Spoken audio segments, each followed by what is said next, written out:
বড় সাহস আমাকে চারানা পয়সা দিচ্ছে। তাছাড়া কি, তুমি লোভী তাই তোমাকে দিয়েছে।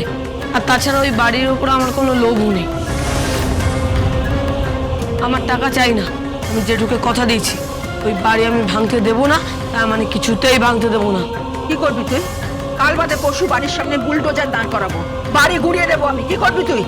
না, আমার মা ফিরে এসেছে, মাকে নিয়ে আমি ওই বাড়িতে যাব। আমি মায়ের সাথে ওই বাড়িতে থাকবো। বললি তুই? মা ফিরে এসেছে জেঠিমা, মা ফিরে এসেছে।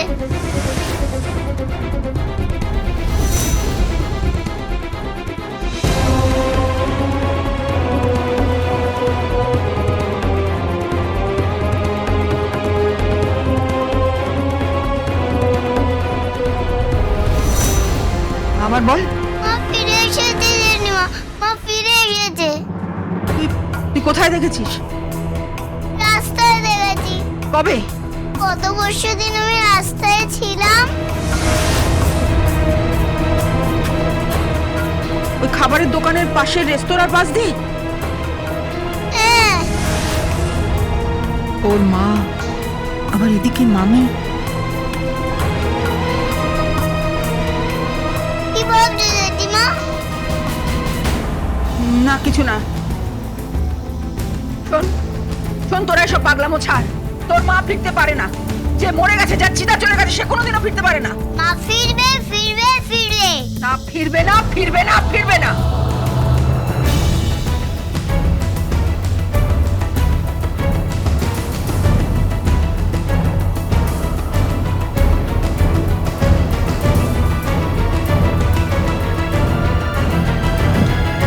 কিরে দিদি, তোর চোখ মুখ এরকম পাল্টে গেল কেন? কি হয়েছে? না কিছু না। জানিস মন্না, আমিও না সেদিন রেস্তোরাঁয় একজনকে দেখেছিলাম।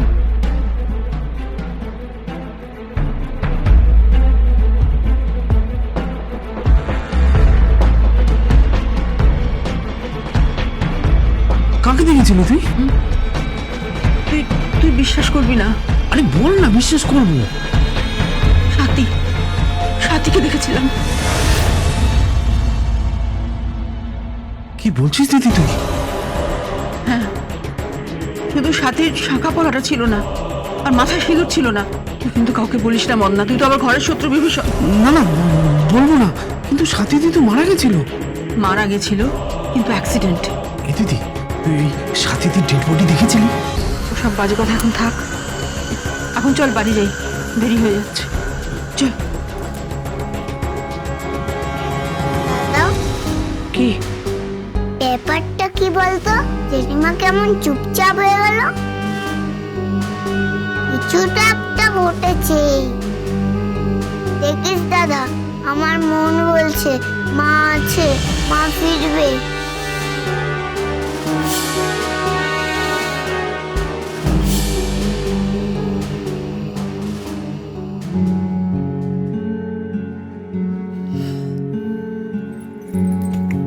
তোমার চা। Thank you.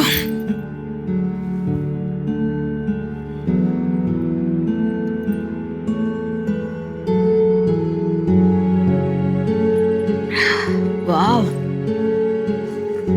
Two good. তুই সত্যি চাটা খুবই ভালো বানাস। শুধু কি চা ভালো বানাই, রান্না বান্না ঘরের কাজ সবই তো আমি ভালোই করি। যাকে বলে গৃহকর্মে নিপুণা।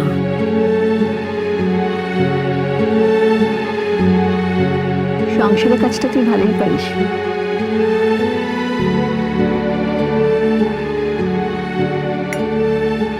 ছাড়ো সংসারের কথা, বাদ দাও। বলো, ওদিকে কোনো খবর পেলে? না রে, ওদের কোনো খোঁজ পাওয়া গেল না। তাহলে এভাবে হেরে ফিরে যেতে হবে? না,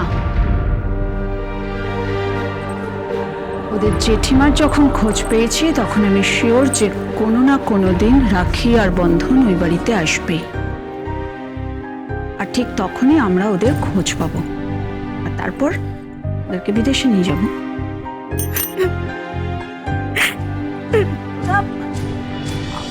একটা কথা কথায় কাঁদলে হয় বল? এরকম করে ভেঙে পড়লে চলবে? মনটাকে শক্ত করতে হবে না? কাঁদিস না। ঠিক বলেছ তুমি, ঠিক বলেছ। মন আমাকে শক্ত করতেই হবে। সোজা আঙুলে যদি ঘি না ওঠে তাহলে তো আঙুল বেঁকাতেই হবে। ওদেরকে বুঝিয়ে দিতে হবে এই গেমটা এত সহজ নয়, অনেক গভীরে শিকড় রয়েছে, অনেক গভীরে। ওদেরকে সেটা বুঝিয়ে দিতে হবে।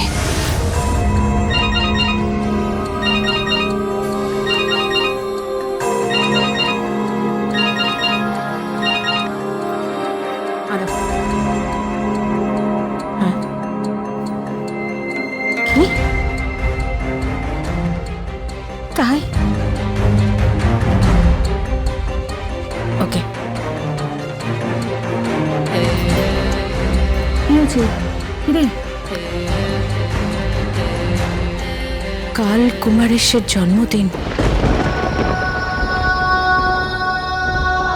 ঈশ্বর,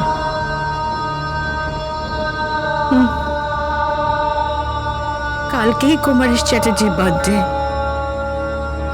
অথচ সেই মানুষটা কিভাবে শেষ হয়ে গেল। কাঁদিস না, কাঁদিস না। কান্না ছাড়া আমার আর কিছু নেই, কিছু নেই কান্না ছাড়া। সারাটা জীবন শুধু কেঁদে কেঁদে চলে যাচ্ছে। আমি কখনো ভাবিনি যে আমাকে এইভাবে কলকাতায় আসতে হবে, আমি কোনোদিনও ভাবিনি।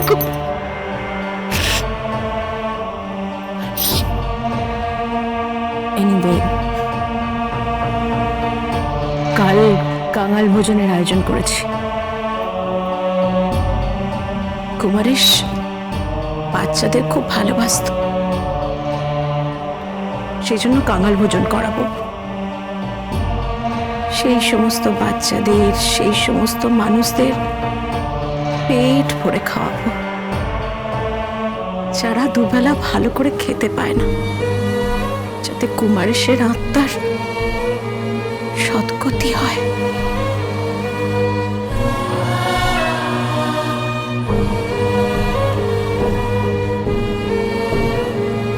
কিরে, আবার কি হয়েছে?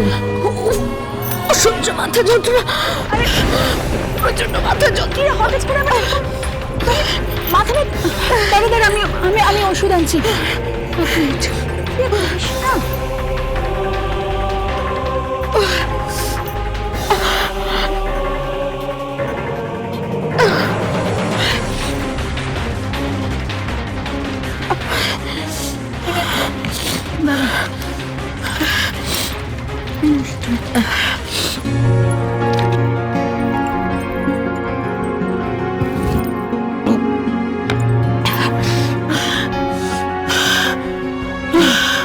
ঠিক লাগছে একটু এখন?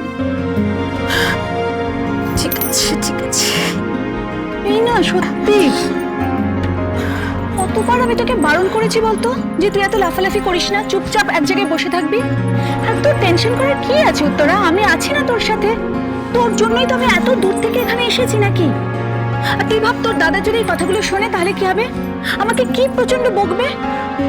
বাবা, আমি ঠিক আছি তো, ঠিক আছি আমি। আর আমি লাফালাফি করি কোথায়? আমি তো চুপ করেই বসে থাকি। ঠিক আছে, এখন রেস্ট নে, আমি যাই। আমি গিয়ে কালকের কাঙালি ভোজনের আয়োজন করি। করো, টেক রেস্ট।